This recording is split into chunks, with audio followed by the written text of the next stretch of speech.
নামাজ পড়েছিলাম দুপুরে, একটা কথা মনে হলো অন্তরের মধ্যে। কথাটা আপনাদেরকে বলা দরকার। 100টা মানুষ নিলাম এই পৃথিবী থেকে। 100টা, 100 জন মানুষ, সব মানুষকে নিয়ে নিলাম। ধর্ম কর্ম, ধর্ম বিষয় না, মানুষকে নিলাম। সকল ধর্মের থেকে 100টা মানুষ করে নিলাম। 100টার মধ্যে কয়টা দিমু? বিড়ি খাই। 80টা দেই। 80টা লোক বিড়ি খাই। আমি যে স্ট্যান্ডে আছি এখানে কিন্তু শতকরা 99টা মানুষ বিড়ি খায়। আর সেই জায়গাতে আপনাকে দিলাম 80টা। আচ্ছা, 80টা মানুষ বিড়ি খায়, 10টা মানুষ পান খায়। কোটি কোটি মানুষ কিন্তু পান আলা বাদ হয়ে গেল। 5টা মানুষ, তাহলে কয়টা হলো? 80টা, 90টা হয়ে গেল। 90 হয়েছে। আরো ধরেন আর এক ভাগ গুল খায়, 5টা। জর্দা খায়, তামাক খায়। কেউ বিড়ি খায় না, হিরোইন খায়, গাঁজা খায়।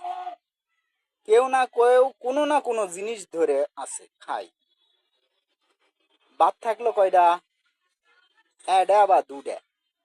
এরা কারা? সাধারণ মানুষ আর আলেম।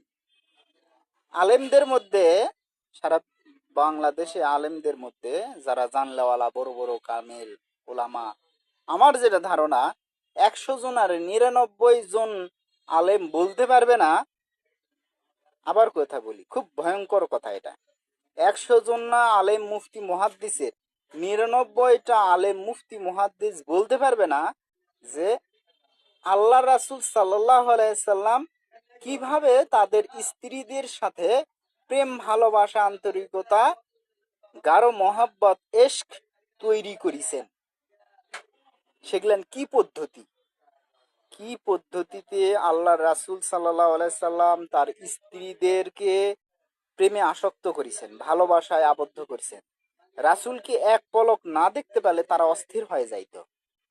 এটা কোন ধরনের প্রেমটা তৈরি হয়েছিল তাদের মধ্যে?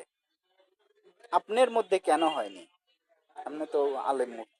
100 জন আর 99 জন জানে না। আর যে 2-1 জন জানে, এদের মধ্যে আবার 100 জন আর 99 জন আবার মানে না, অথবা পারে না, অথবা হয় না, অথবা করে না। আল্লাহু আকবার, আল্লাহু আকবার। জানেন এই জন্যই সমস্যা। আমি কসম করে বলতেছি, আমি গ্যারান্টি দিয়ে কথা বলি আল্লাহর ওয়াস্তে, আপনাদেরকে নিশ্চয়তা করার জন্য। আমার কথা কেউ যদি শোনে, কোনো সাধারণ মূর্খ মানুষও যদি শোনে যে আল্লাহর নবী কিভাবে বইয়ের সাথে প্রেম, ভালোবাসা, আন্তরিকতা, মহাব্বত তৈরি করেছেন, সেটা যদি সে শোনে আর যদি সে মানে, চুম্বুকের মতো হয়ে যাবে তার বউ। তালাক মুখ দিয়ে সারা জীবনে বাড়াবেই না ইনশাআল্লাহ। প্রেম কি জিনিস, বইয়ের সাথে ভালোবাসা কি জিনিস, আমার চোখেই পড়ে না, ওয়াজেই আসে না। আল্লাহর নবীর প্রেমটা কি ধরনের ছিল তার স্ত্রীদের সাথে। আমার কথাগুলোকে আপনারা খারাপ ভাবে নেন না। আর কেউ যদি খারাপ ভাবে নেন বা প্রচার করেন, সেটা আল্লাহর কাছে ধরে থাকবেন।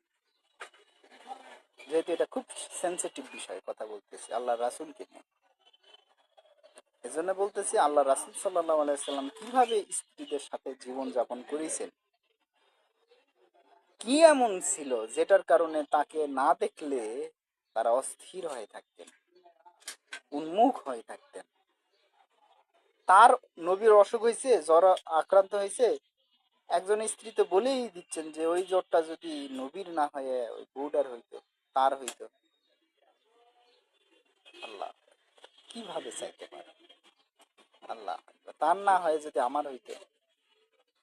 কি ধরনের প্রেম এটা? এটা আপনিও করতে পারবেন ইনশাআল্লাহ, আমি ফর্মুলা দিব। বিড়ি, সিগারেট, তামাক, গুল এরা জীবনেও পারবে না, জীবনেও না। যে হুজুররা তামাক খায়, যে হুজুররা পান খায়, জর্দা খায়, গুল খায়, আলাপাতা খায়, এরা পারবে না আল্লাহর নবীর প্রেমটা, আল্লাহর নবীর ভালোবাসা, স্ত্রীদের সাথে যে পবিত্র ইসলামী ধর্মের যে প্রেম ভালোবাসা, সেটা তারা করতে পারবে না। কোটি কোটি আলেম মুফতি মুহাদ্দিস হুজুর বাদ পড়ে যাবে, এরা পারবে না, সম্ভব না। হুম। গ্যারান্টি।